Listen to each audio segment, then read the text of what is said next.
All right, welcome to another episode of Superkickin with Stephen and Greg, your favorite two hosts. Stephen A. right here, Greg, the one, Greg over there, back at you, ready to talk up some Forbidden Door today, ready to talk up some NXT Heatwave, and whatever else kind of comes across the airwaves as we go. But we will give you the fastest hour in wrestling and get you all these predictions for you. So, how are you doing, Greg? Glad to see you. Glad to catch back up. I know, been a minute. So good to be back. Good to be on the mic.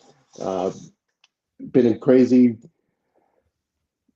2 months since we've been going? I know. But busy, moved cities, dropped back into the same position, but new, bigger airport, back in Phoenix. Okay. And just got back from my tour of Asia, from Tokyo to Bangkok to Pattaya to Taiwan and back. So shout out to all my potential girlfriends that I left behind. See you next time. And always a good time. And man, a lot that has happened since we were last on, but I'm sure we'll get to some of it. Yeah, we will get to first. Let's get to Forbidden Door because that's happening today. And right away, Greg, let's kick it off with this gigantic, probably going to be a cluster, you know what, because it's Death Riders, it's Gabe Kidd, and the Young Bucks. I saw them post a little video yesterday, Greg, about what they should rename their finisher since they are no longer EVPs. And I'm hoping that means we start getting back into the face side of the Young Bucks because that's truly where they're at their best. And I love being the Elite, the video series they had going on. So I hope that means we are slowly but surely transitioning back to that. But they're going to face this team of, all right, let's get it all right. Darby Allin, Will Ospreay, Kenny Omega, Kota Ibushi, and Hiroshi Tanahashi. Moxley has big history with Tanahashi. That's why he's there. This does have a little bit of flavor of New Japan with Gabe Kidd. Obviously, Will Ospreay has had plenty of experience in New Japan. Ibushi's in there. What are we going, Greg? Faces or heels in this unsanctioned lights out match, which probably should be the main event, but I think we already know that MJF and Hangman will be the main event, and that could have enough shenanigans in it as well. Should we open the night with this one, Greg, and kind of get the crowd going, or maybe in the middle of the night for this one? If it's not going to close the night, it should open the night. I mean, it's going to set the bar very high, and everybody who comes out between the beginning and the end is like, oh, crap, we got work to do. So I like it for that aspect of it, and I think it should lead off. It's going to be bloody and gory and violent, and we're going to see some, AEW, lights out action. So, go back to all the swerve matches, Hangman's old matches. It's going to be. He's probably already bleeding. Right, and Moxley too. So it's going to be brutal and just the way to start off. But in a lights out unsanctioned match, I got to go with Death Riders. They are count per se. Yeah, they set the bar for violence on a new level, even for AEW. Considering what they did to Bryan Danielson, what they've done to countless guys, and so with no rules and their violent imaginations, I got to go with them. Even though I like the Face Squad, I'm a little disappointed they couldn't fill it with AEW talent. I get the rivalry with Mox and Tanahashi, but we don't know about that. We don't watch New Japan, so throw more AEW talent in there. There's guys that you can pull out of the locker room who could fit in this match perfectly. But that's my little beef about it. I'm sure it's going to be glorious violence, which I enjoy, and but I just got to stick with Death Riders.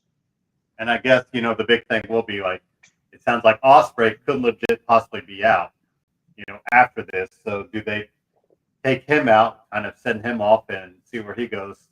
I think I'm still going to go the face side because I believe, Greg, we'll start seeing the push of Darby Allin just with him coming back on TV. Sure. Maybe he doesn't get the win over Moxley here. Maybe he gets it over Claudio or Gabe Kidd. I feel like they'll be the fall guys.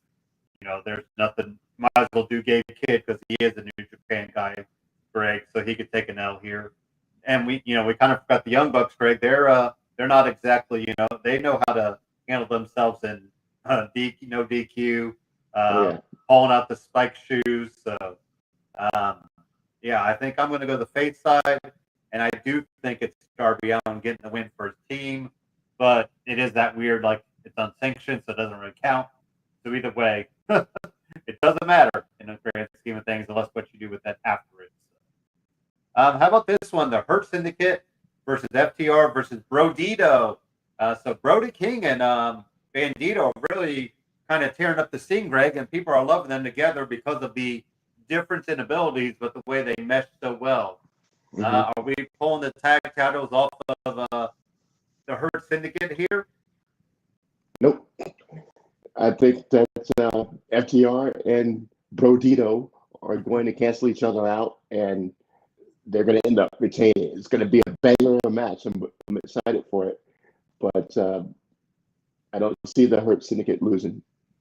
And I guess there's some stuff coming out that we possibly could have had FTR beat the Hurt Syndicate for the titles. We could have been having Adam Copeland and Christian versus FTR for the titles. So I think I'm going to get FTR, and they might get the win over Brody King and Bandito in this match. And that way the Hurt Syndicate didn't lose to them, Greg. Sure. And, maybe we get a rematch down the road.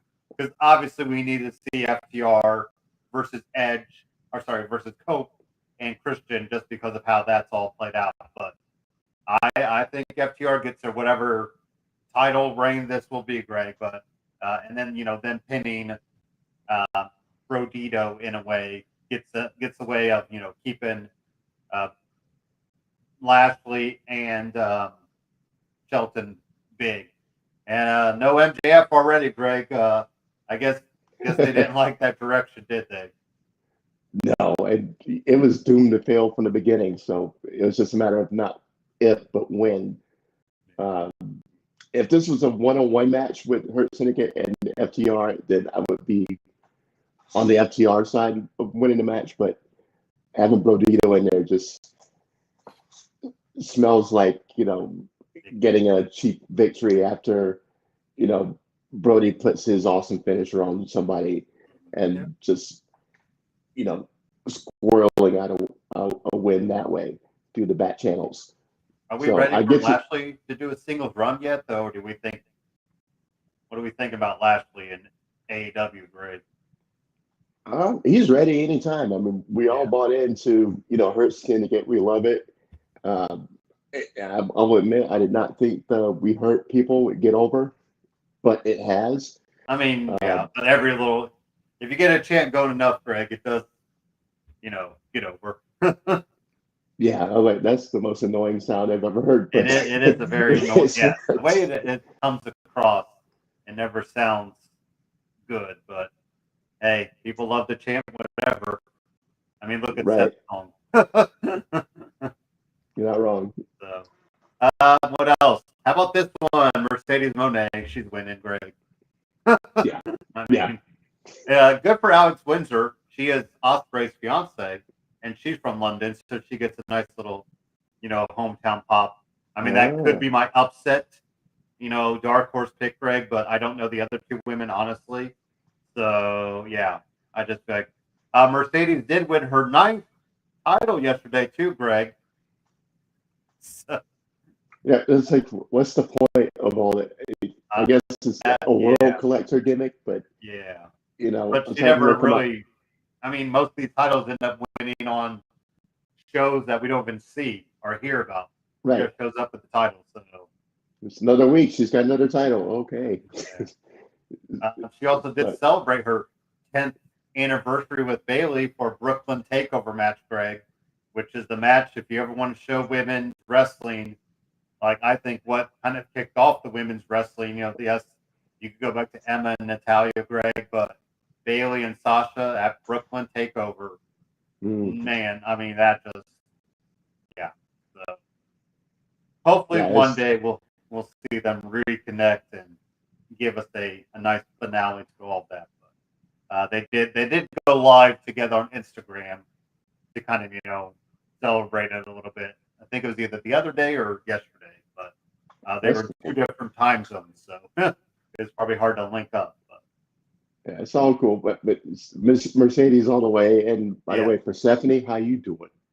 Yeah, very nice. Just saying. Kyle Fletcher for the win here. Nothing. Yeah. We digging Kyle Fletcher, Greg, as TNT champion? I'm giving it some time. I like Kyle Fletcher and his makeover, as far as because he did look like Will Ospreay light with what he was before he shaved his head, and his new direction. Getting on with the biggest heat magnet in the company, Don Callis, and just changing up his whole style altogether has been great. I've been enjoying his matches and the new attitude. So, I'm with it.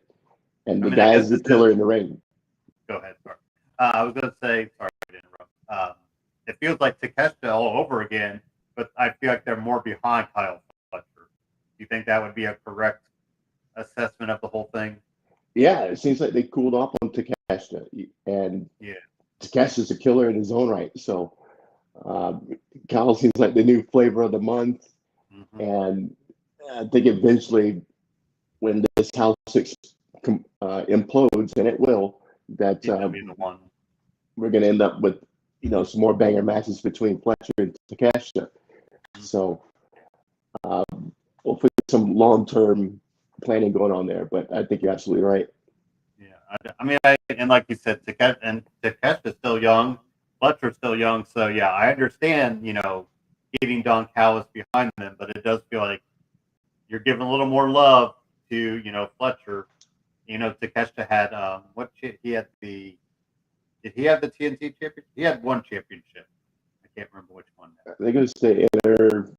The inner. Yeah, okay, the one that they unified. So. This one, we were seeing it coming, Greg. The one part we did not see coming was Kill Switch coming back, and people have even gone deeper, Greg, to say that it looked like the Jack Perry was in the scene with him. If as you did see, you kind of saw the jacket that Jack Perry always wears. So that could be even another facet they pull out. That Jack Perry, ends up with Mother Wayne and Kip Sabian, while Nick Wayne's on the shelf. So maybe Jack Perry coming back to the fold as a heel, Greg, could really give them some love. But this is all Cope and Christian, because I don't think you want them. I guess you do. Maybe you do want to give them the adversity angle, and maybe they do lose their first time out. But Kill Switch is the kind of X factor here, right? Yeah, he is. They couldn't put them back together any more awkwardly, could they? And I see what they're doing. It's a little wonky getting there. Yeah. They're going to be back as a team, but they're both. They say they're in the same book, but they're in. Was that the chapter at the beginning? Was that the chapter at the end? It may be a little bit weird seeing it. And, Team Kip and Mother Wayne. I don't know what you're going to call them now, but the matriarchy, I guess. A lot more, cohesive on the same page, and I'm going to say it's still going to be Edge and Christian. Oh, see, I'm doing it too. Cope. Good grief. We're just Hey, waiting for Christian. all the teams to be back in WWE, right? So they can give us that last send-off. I mean, we're getting Hardy Boys and Dudley Boys one last time at Bound for Glory. And apparently the invite is open for, Copeland and Christian to be there. I don't know how you make that work. Right. Other than it's not publicized. But I think that we imagine that roof blowing off though. Holy cow. Yeah, just give me that, Hall of Fame induction, and we're off and running for, write the chapter in all those careers. So. Yeah, I do like the Jack Perry angle, and this could be the reason that they don't win. Kicker. Yeah. Yeah. And he would fit in there. Him and Killswitch joining. And maybe they, change him back to Luchasaurus, but Luchasaurus was a fan favorite, so maybe not. So it's hard for me not to say he's not a fan favorite. No.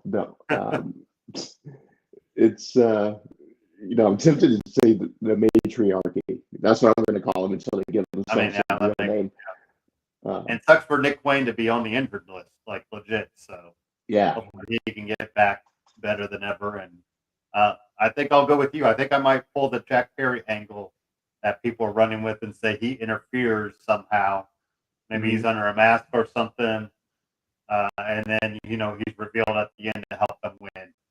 So, I mean, it makes more sense for Christian and Cope to lose a few matches, and then they finally get on the same page, maybe against that TR for the titles or something like that.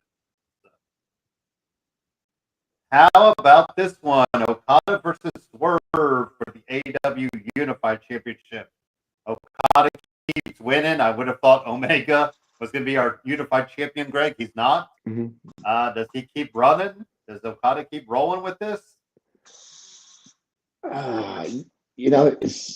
I've been saying since he came in, I want to see what makes this dude special. Yeah. And I thought this last match with Omega would do it. And I sat there and I watched it, and it was just like all his other matches. And even Omega being in there didn't make it glow anymore for me. I still don't see it. I don't see it. But like I said, dude keeps winning. He's rolling with the right faction. He's got the right people, contributing to his matches. They're good matches. I won't say they're bad matches, but I don't see what makes him so like the Ric Flair of Japan. What makes him so special and otherworldly, unlike guys like Ospreay, guys like Takeshita, guys who come from across the pond over in Asia and have hit the ground running. I still don't see it with Okada here. Maybe you do. I don't know. But I was saying maybe it is because we had so many, like Ospreay took off like wildfire, Greg. So I wonder if that, but I guess if you're good, you're good. You're going to get over. Exactly. But there is, I feel like the personality that Okada was known for is not there. Right. I think that was part of it. That was part of his aura as well. Just, him kind of handling himself in the ring and outside the ring. And I don't know if we see that as much. Like I think they're trying with the bitch thing. And I mean, it's like, well, hey, let's make the Asian guy say bitch. That's what it feels like. Right. That doesn't, and that just feels like too much of a 90s type deal. Like, oh, let's make the dummy say this word. Let's make the loser say this word because it's funny. Like let's make the special ed kids say, a cuss word just for S's and G's. Right. But yeah. So he just won the title, but he's had the championship or a part of the championship for a long time. While. So yeah, it felt like forever. So I'm gonna pull the trigger and go at Swerve. I know there's gonna be some Don Callis family shenanigans going on, but I still think Swerve's going to be able to get it done. I think I think it's more the let's get the title off Okada more so than thinking Swerve should win.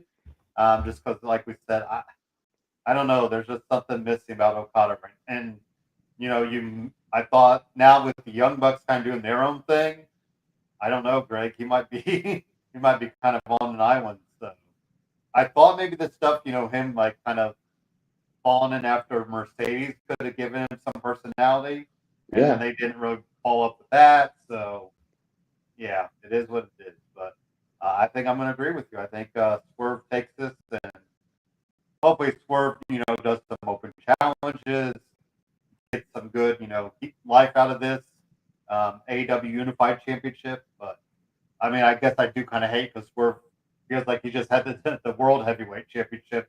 Does he need another championship? But I think it's more to get it off of Okada, more so Swerve doing, getting it more.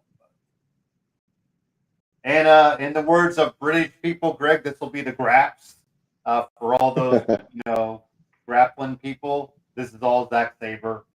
Nigel gets a nice payday and a nice hometown pop, Greg. But maybe we have Daniel Garcia turn on Nigel just to see where that goes, because it does look like, we have Daniel Garcia kind of in the background. Lots of rest holds, Greg, and a lot of hand hold, chain wrestling we'll see in this. And but I think Zack Sabre Jr. rolls with his IWGP, but we could see a turn, and maybe Garcia. Yeah, he should be in WWE right now, Greg. I think, but that's a whole other conversation. I'm going to agree with you, Zack Sabre all the way. I've liked what I've seen out of Nigel.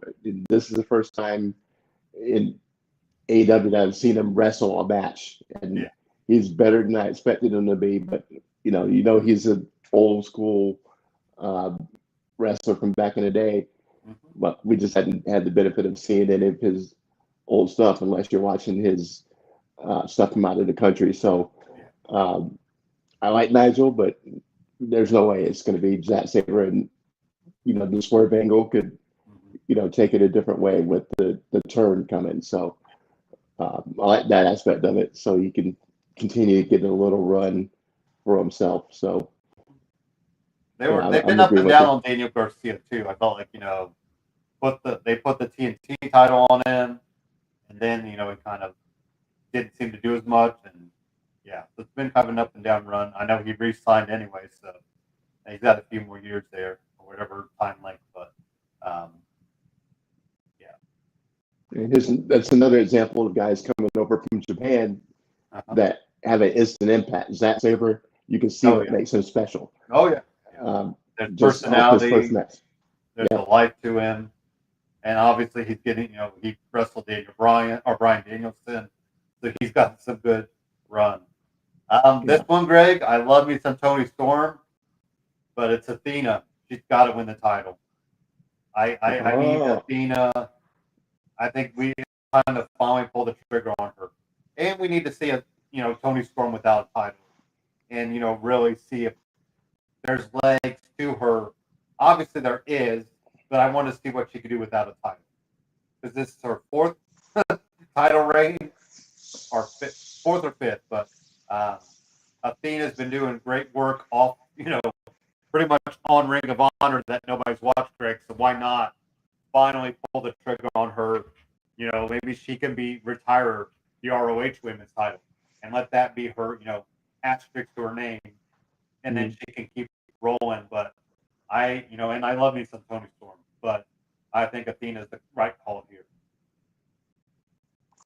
Wow. Okay. I like where your head is at. I'm a Athena fan ever since NXT Ember Moon, and before her disaster on the main roster. I was all about it. I mean, I was at that NXT WrestleMania show with her and Asuka, and a banger of a match, so good. And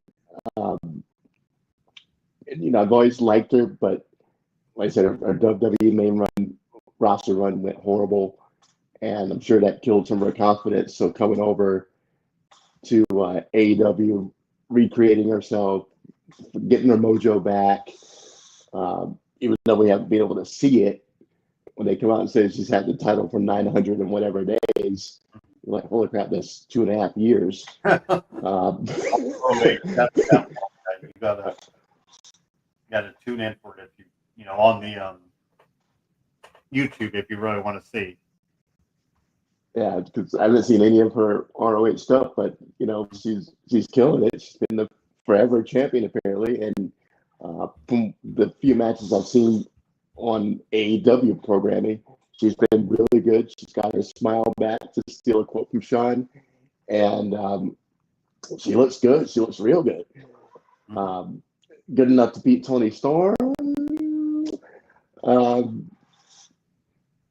I haven't seen that enough of for to pull that trigger yet. If she does, I won't hate it, just because knowing how good she is, you know, I'd sign up for it. But I gotta stick with Timeless right now. So I'm just hoping for a banger of a match, and if it happens, it happens. But you know, I'm saying Timeless. We could have Billy Starks play a role. Athena does always have her minion out there, so that could be a tide turner if there. But and you know, if Toni wins, she wins. Like I'm not gonna hate on it, just because, like you said, her character work has just been—it's pretty amazing to think this is the same person that was, you know, a rock star-esque type wrestling character. I forgot somebody was talking about with. I guess they were like at Tony's house or something when she started the iteration, like she started running up this idea of this, and she's like, "Yeah, this is gonna go big." Like, it's always funny to think, you know, if you're just shooting ideas off each other, and somebody else hears it, and you're like, that might be your that might really carry you over into a new stratosphere of, you know, wrestling. So, and that's what this has done. I mean, who would have thought like an old school wrestler, woman, diva, movie star? Like, who would have thought that would have would have been something? And to go this long, you know, I mean, it's been going on a couple years now. So, And finally, what about this one? So Hangman can lose with DQ or with there's no DQ, there's no count out, so he can lose the title those ways. And MJF does not have to use his contract, which makes me think, Greg, I think Hangman wins, then MJF says, F it, I'm going to, you know, low blow you or do whatever shenanigans I do, and then cashes in the contract. MJF, Greg, at the end of tonight will be the new champion.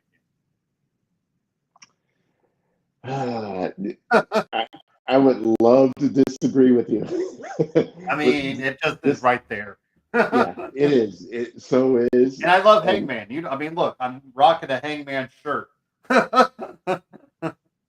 I'm with you, brother. I'm with you.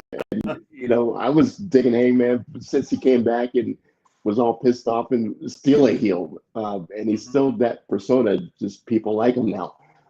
So we come full circle on Hangman. You know, he's got his fire back, he's got his mojo back, and he looks great.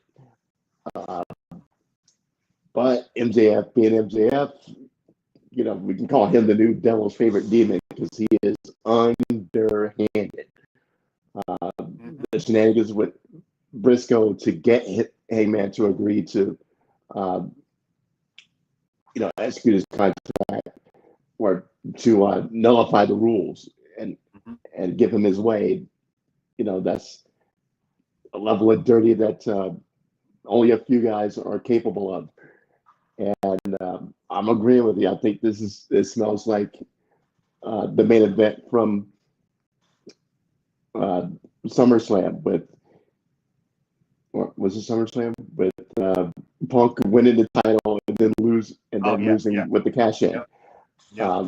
It smells like the exact same thing about to happen here. Heyman gets the win, but it's a street fight, no rules, so he could take a serious beat down after the match is over, and then MJF goes, "I'm cashing in my contract," Mm-hmm. and then Heyman spin the title or retain the title for the 3 minutes that it took him to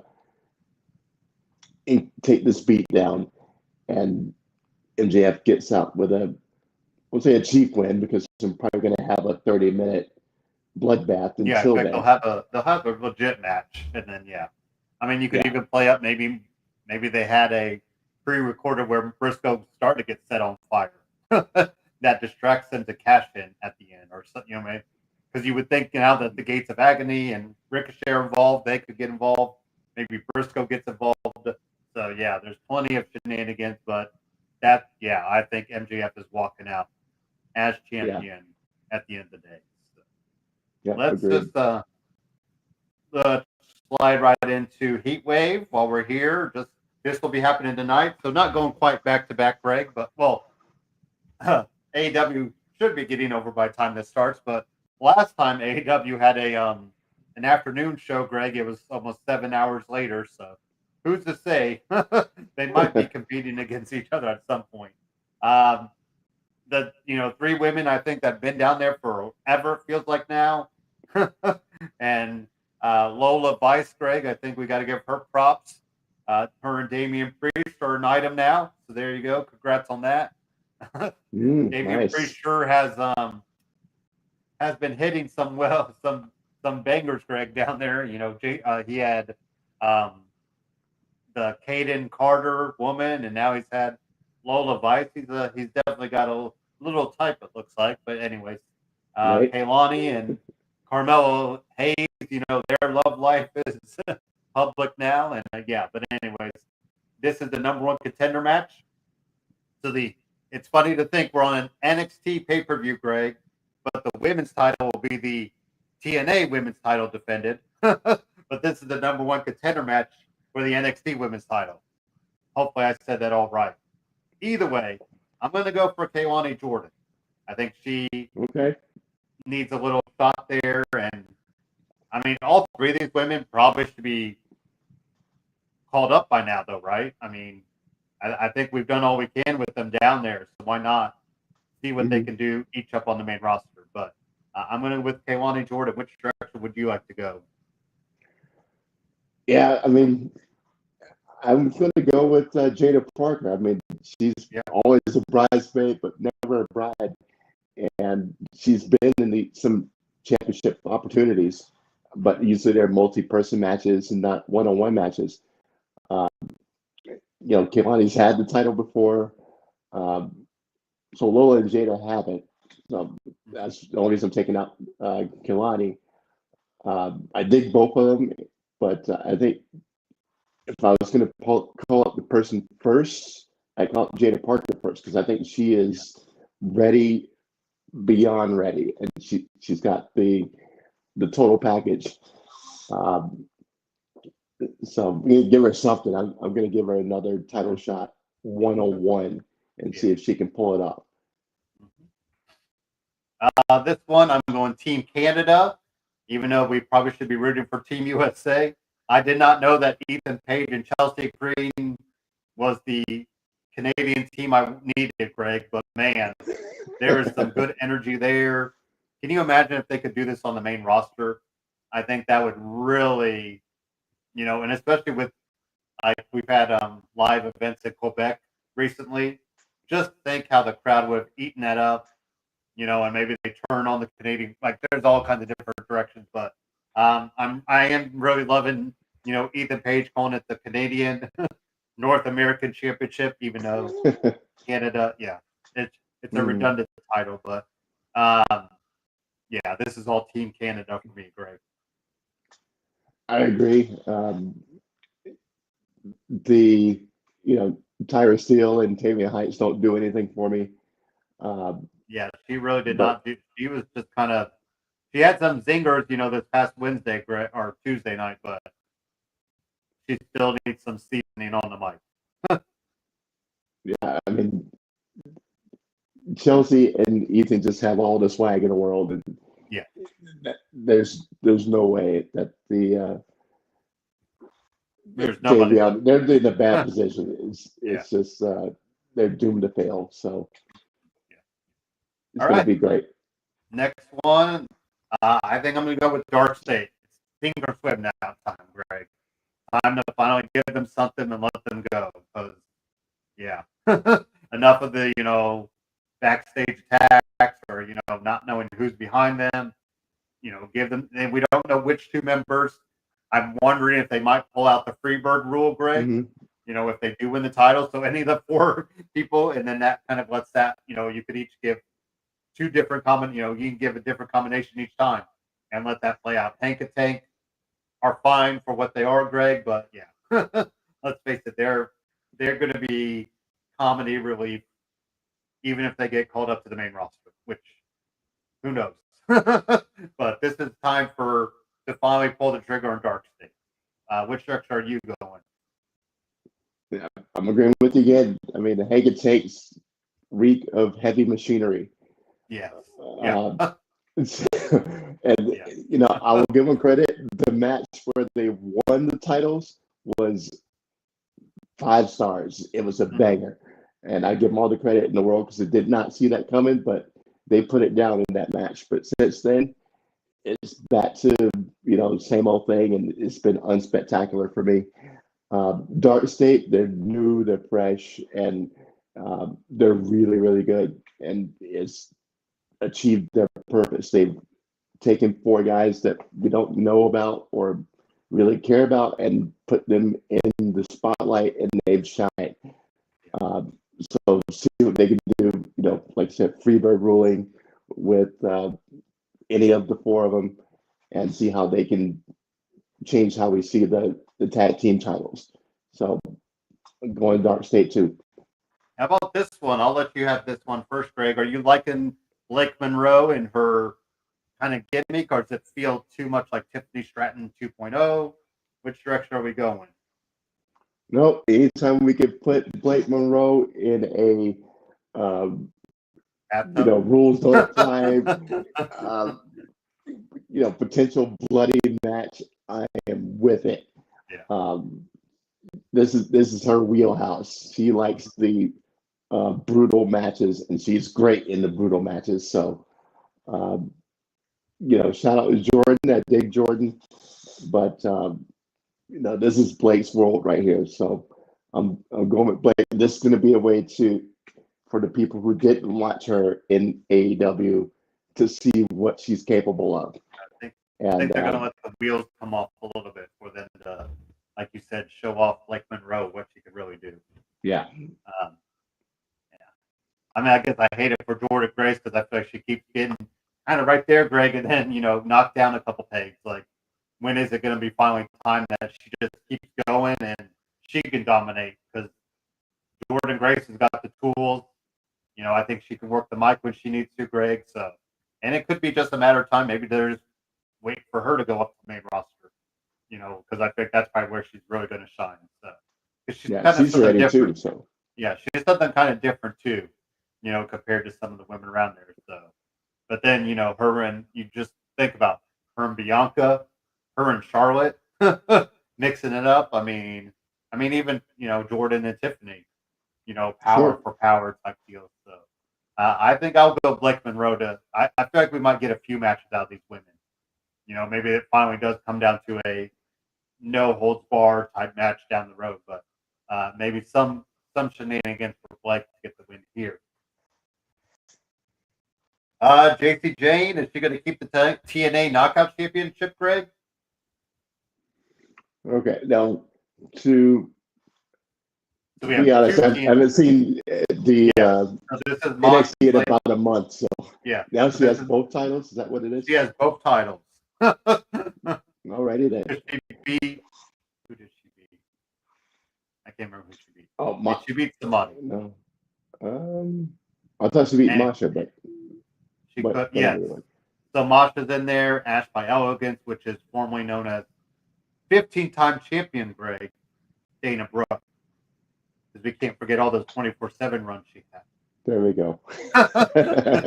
She did use that in her promo. She goes, I'm a former 15-time WWE champion, Greg. So yeah, got a few groans from the audience on that. I think it's all JC Jane. I mean, you could maybe you finally get it back on the TNA. I mean, I would rather probably give it to Ash over Masha because Masha's already got it. So why not try it and see where? Because Ash by Elegance has a little group, little faction, Greg. So you could have that come out to play, but I think JC Jane keeps rolling. I don't, and I'm still amazed that she's the one. It's almost like Mandy Rose 2.0, but I'm starting to think she's starting to move up a little bit faster pace, and it's just kind of amazing to think, Greg. Interesting. I'm going to throw a dart at this wall? match, and exactly. She's still going to be the NXT champion, so I think she's going to give up the other title, and I can't see Dana Brooke as legitimate in any world, but she does have a clique. And she got a tag team title, so she'd be a double champion. There you go. So I'm going to sign off on her winning this match. It is TNA. Greg.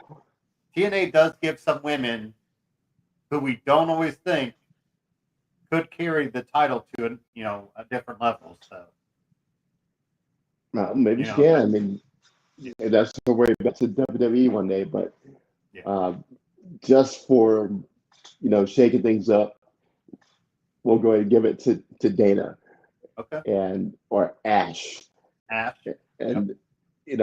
I'll watch and see how the new gimmick looks, the Ash by Elegance thing, because I think I've seen it one time and I don't remember anything about it. But go ahead and put it on her. Let's see what happens.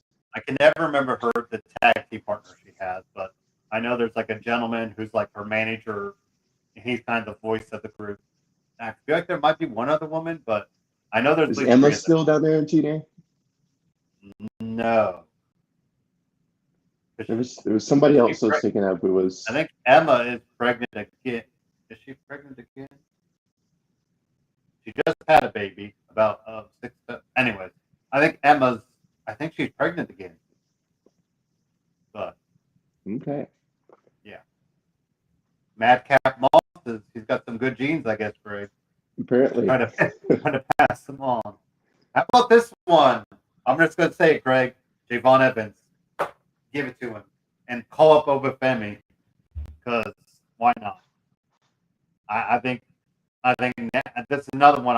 I'm ready to pull the trigger. Because if Oba just keeps winning, then I think he needs to pull an Oscar, Greg, retire the title, and just come up to the main roster. But Javon's been right there. They obviously believe highly in him because he keeps showing up in these moments. He got that match with Randy Orton, of all people, Greg, in St. Louis. I mean, what other sign off could you get? So I think Javon Evans pulls the upset tonight, Greg. Hey, I love it. I mean, like you said, he is over. That is more than ready to come up and wreck shop on the main roster. Javon, I can't give this guy enough flowers because he is so good. He has proven himself from the moment he came in the door to right now, showing an evolution from being just the happy-go-lucky guy. Yeah. To having some edge to him, having some some bass in his voice when somebody wrongs it. So he's got everything, and his ring work looks so effortless. It's just insane. I can't give the guy enough credit for how good he is. And who else in NXT? Who better than him? I can't put anybody else in the ring against Oba and say this should be the guy to beat him. So that's my way of saluting Javon even more. So I'm gonna be with deal. I'm gonna sign off on the upset happening tonight. I feel like NXT needs a big moment like that too, don't they? Like I'm trying to think back in this new kind of incarnation of NXT, with Shawn Michaels at the helm. What's been that moment? They're like, oh wow, like that, that just happened. It's been a little bit. So Yeah. I mean, what better way than go off the air than the confetti spraying and the fireworks for a new champion defeating this supposedly impossible monster, Right. And then like I said, I think Obafemi needs to, go away possibly, and then show up on the main roster somehow. I don't care about draft or Royal Rumble, Greg. I say pull the trigger now. Give him some vignettes or whatever, but Yep. or just have him show up and get some. Just show up. Maybe not even a vignette. Because I feel like we've seen enough of him through NXT, but now the time's to pull the trigger on that. So. Yeah, it's the perfect crowning moment for Javon. Mm-hmm. For that reason, we've seen Oba smash everybody, just clean out the whole roster, and to beat that guy, that's who you want to beat, to make yourself the man. So it's not like somebody beat him and then he beat that guy. You beat the guy, and that's going to make him look 10 times bigger, 10 times better. One-on-one match. As he is. Yeah. There's no shenanigans. There's no count outs or anything. This is straight up match. I mean, what better way? And like I said, give us that NXT moment that you can replay on NXT TV for the next however many years. Yep. So, well, we're at the end. We got a few minutes left, Greg. I guess we could get into a couple things. Brock freaking Lesnar. What do you got, Greg? Rapid fire. You know what I think, baby? I love it, man. Let's go. Brock is back. I know you hate it, but I'm just like, I can't. I will say, when his music hit, I was like, wait, that's his music, and it threw me for a loop for a minute. Now, do we get him and Cena at WrestlePalooza, or do we wait till Crown Jewel because, does the international crowd deserve a little Brock Lesnar flavor, Greg? No, absolutely not. WrestlePalooza.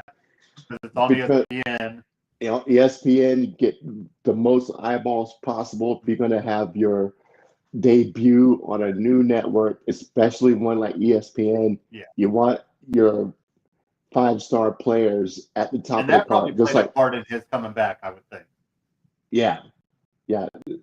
Just like when they debuted on Netflix, you want your biggest match to head the card with Seth and CM Punk, and look how big it went. This is it. This is the match right here. Brock and John Cena, two guys who transcended wrestling, and ESPN is like, we know who Brock Lesnar is, and they know who John Cena is from all the appearances he's done. So, and just the casual fan, if people don't even follow wrestling, know those two names. So, who better to showcase in the debut on ESPN than these two guys in a match? And it's not going to be like when they went over to, when SmackDown went over to Fox with Brock Lesnar and Kofi, and that lasted, it ended in 15 seconds. So, we're going to get a great banger of a match to introduce themselves to ESPN. And this is on legit ESPN. And then if you don't have ESPN, you do have to get the app.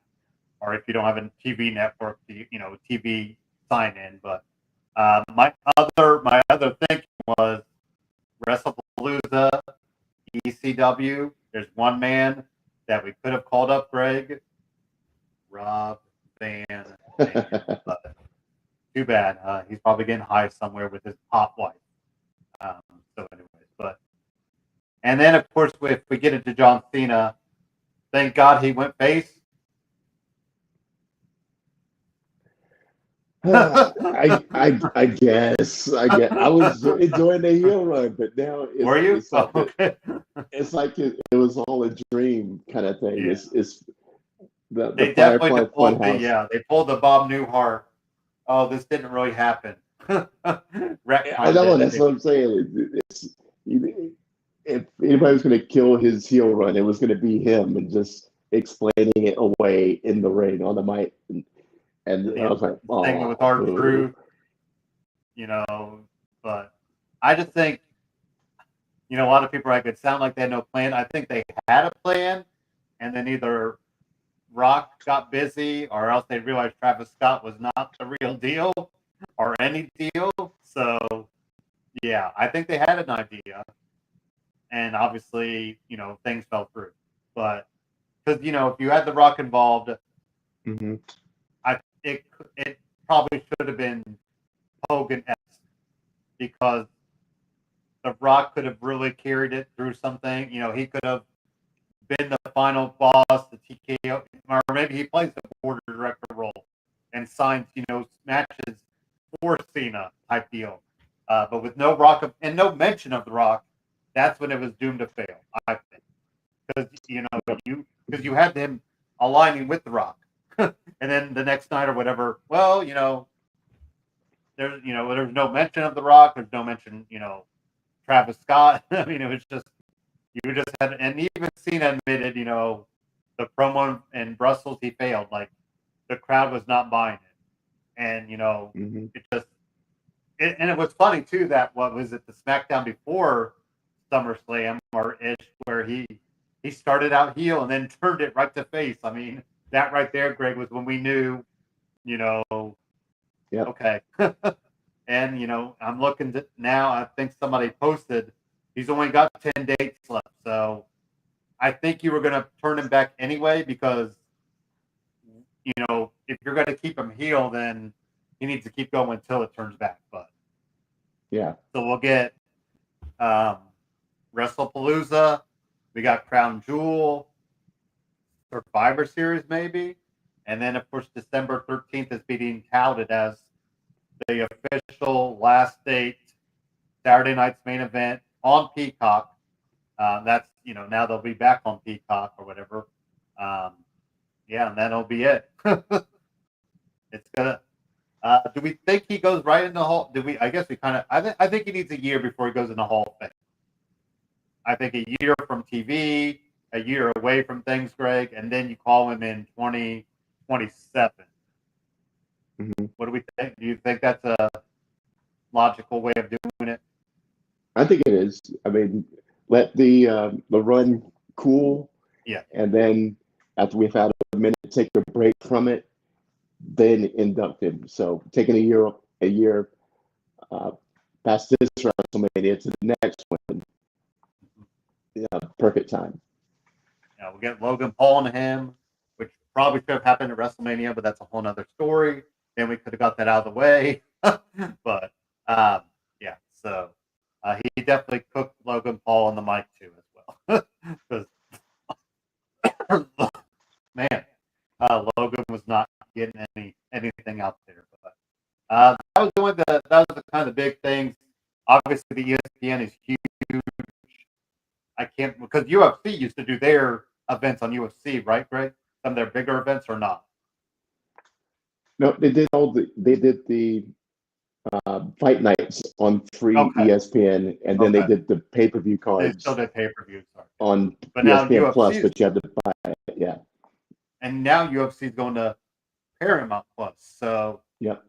Now we need to figure out. I think AEW is the one that's like, okay, you got to figure out how to get and TNA. I think both those, like TNA with working with WWE, needs to figure out, okay, how can we get these easier for people to find or to buy, and then AEW, they got to get a streaming deal, I think, because the $50 a month type deal, are people still going to want to pay that, as you go ahead? But well, they're already on Max and HBO a month. They're just making it free on the that platform.